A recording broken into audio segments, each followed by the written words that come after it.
After breaking into a stranger's home with the intention of looting all their expensive electronics, the thief named James Adams found a bag of tater tots in the refrigerator and cooked them for a quick bite. That quick bite, however, turned into a full-on 3-hour nap, and soon the owners of the house returned, found Adams asleep on his couch, and called the police, who hauled the man away. A man named James Blankenship was undone by a nonsensical rumor he had heard from a friend of a friend that burglaries were only illegal if done during the night. Thinking he'd found the perfect venue for easy money, Blankenship attempted to rob his estranged mother's home during the day, only to be chased away and hunted down by police, who likely brought him in pitying his idiocy. A 62-year-old Baltimore man was apprehended by police after he passed out having a smorgasbord of a meal at a local Popeyes, which he had robbed. The man can be seen on security cameras devouring 16 pieces of pie, applesauce, and a few glasses of water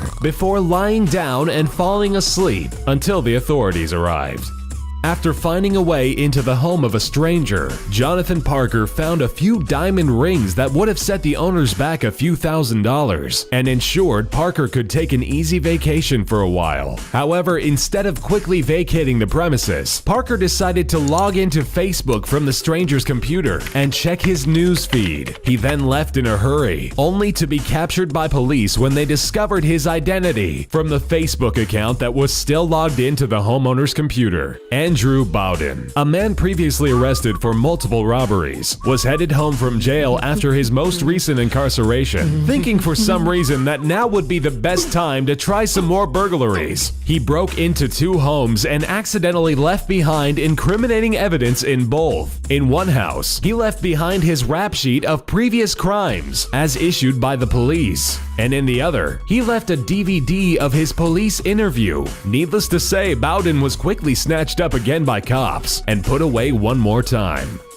3 teenage guys once broke into a home and decided to steal an Xbox. However, the ultimate justice came when the boys, thinking they were stealing a vase of cocaine, rushed out of the house with the cremated remains of the owner of the house's father. While on the road, they tasted the ashes, realized it was not cocaine, threw them out the window, and were promptly arrested when one of them tried to go online using the stolen Xbox. Eric Michael Miller, with the intention of finding documents that his friend owed him money, burst into his pal's room with the aid of 2 other men. While they didn't find the documents, they did find the man's roommate asleep on the couch. They beat the roommate for a few minutes, attempting to get answers, but when they couldn't get any, Miller ended his violent pummeling by shooting the roommate in the face with a water gun filled with his own semen, leaving his DNA all over the crime scene. Miller and his friends quickly made off, only to be apprehended by police just hours later. A man promptly prepared to obliterate any obstacle that came in his way was ultimately fooled by a door that required you to push it open rather than pull. The man is seen on security footage breaking a lock and trying to force his way into a bar. However, he is stuck tugging and tugging at the front door, thinking that this is a pull door instead of a push one. He eventually gives up and goes home, no richer than he already was, and definitely a lot dumber. Elias Petit's first burglary was not deemed successful, to say the least. After hightailing it out of a home with a mini fridge, he ran down the street and quickly waved down an approaching car, believing it to be his getaway car driven by his friend. However, the approaching car was not driven by his friend, and was in fact an off-duty police officer, who quickly arrested the man and put him in the back seat. Petit would later admit to being high on meth.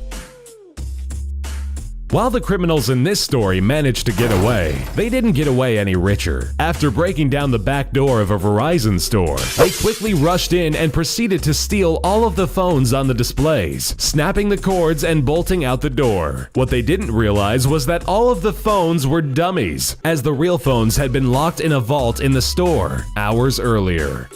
32-year-old Todd Joseph Weiss and 38-year-old Justin Grant Evans were quickly captured while robbing an auto shop after one of their phones pocket-dialed 911. The emergency operator then listened into their phone call, heard the men discussing tripping alarms, and promptly traced the call. Officers were quick to arrive on the scene and arrest the men, just as they were leaving with a large television.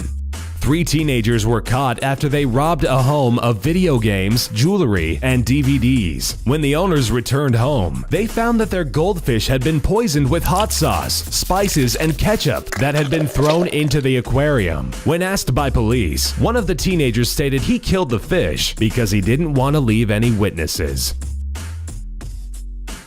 A man who robbed a woman in Los Angeles made the mistake of accidentally turning on the video option of a stolen iPhone, recording his image during the robbery. The woman discovered the video on her iCloud and gave the footage to police, who took a screen cap of the shocked robber. The man is still being looked for in the Los Angeles area. After 4 men robbed a number of parked cars for wallets, credit cards, and other valuables, they sprinted to a Carl's Jr. and proceeded to buy a bevy of food items, including one of everything on the menu, all while using a stolen credit card. They then took a photo of the stash they had purchased and posted it to Instagram. Cops then used the Instagram photo to both capture and prosecute the group of moronic thieves. After receiving a tip from a Carl's Jr. employee, an Oregon man met a timely end after he reportedly stole a truck, rifle, and shotgun from a nearby farmhouse. While making his getaway, Mendoza placed the shotgun in the front seat and quickly drove across a bumpy gravel road. The shotgun was tossed into the air after hitting a pothole and went off, killing Mendoza instantly.